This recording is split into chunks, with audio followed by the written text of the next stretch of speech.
be forced to do so. Thanks, Senator Walsh. Yes, pity. Okay, Deputy by Barrett. Ambassador, I will say frankly, I'm one of the people who thinks you should be expelled from this country, and I believe that that's nothing to do with you personally. It's to do with the policies of your state. And I think, along with Desmond Tutu, that the time for treating you as a normal state is over, because you're not behaving as a normal state. And I just want to ask you questions, really, in relation to that contention. And I would just say, for the record, it certainly isn't motivated by anti-Semitism in my case. I mean, for example, when disgraceful attempts were being made to downplay the horrors of the Holocaust by people like David Irving, I brought a Jewish Auschwitz survivor to this city to organise meetings and get her on national television to remind the Irish people about the horrors of the Holocaust. And I would do so again if anybody tried to downplay the horrors of what were done to the Jewish people. But it is precisely because I'm opposed to racism that I oppose what your state is doing and what it stands for. So I just want to ask you a few questions in relation to that. And I should also say, by the way, I lived for a year on Moshav Neot Hakikar in the Dead Sea in 1987, 2 weeks before the first Intifada broke out. That leads me to my first question. You have tried to cover over what you have done, the killings of innocent people in Gaza on 3 separate occasions over recent years, the seizure of Palestinian land and so on, by attacking Hamas. Now, why don't you just admit that Hamas didn't exist when the first Intifada took place? They didn't set up an armed wing until the early 1990s. And that there was a reason that PLO were in Tunis at the time, exiled, effectively not present. But the ordinary Palestinians rose up because you denied them basic rights. I lived there.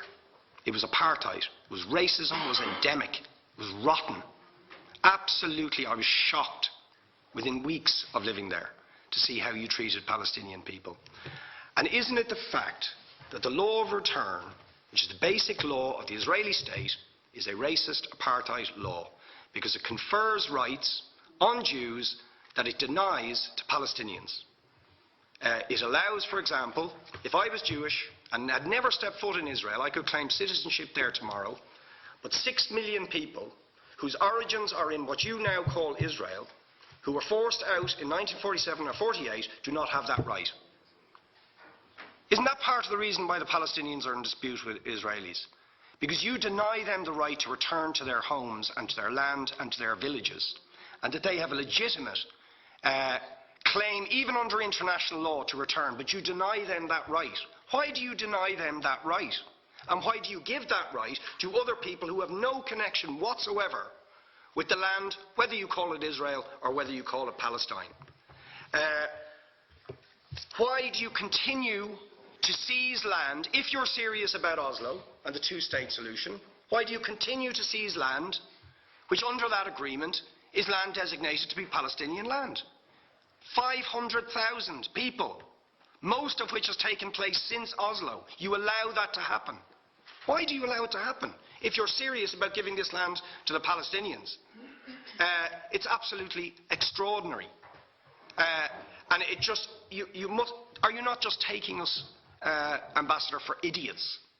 That you can say with a straight face, we're serious about peace, but while we're serious about peace, we're going to seize Palestinian land.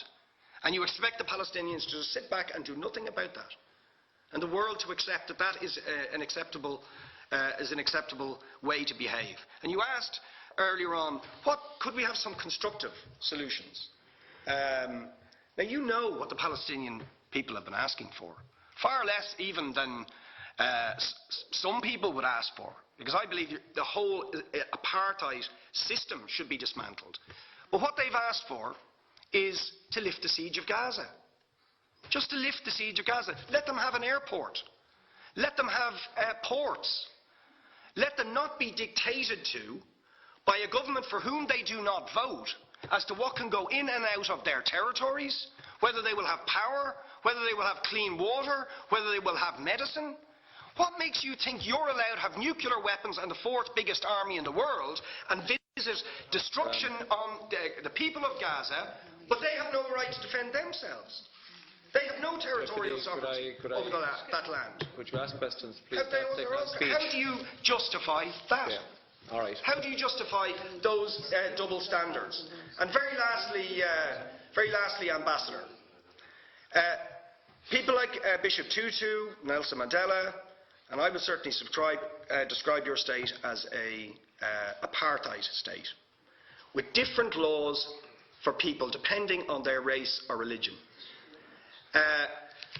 Now, isn't that just the case that, for example, at checkpoints going into the West Bank, there's a channel if you're Israeli or European, and there's a channel if you're Arab? Just because you're Arab.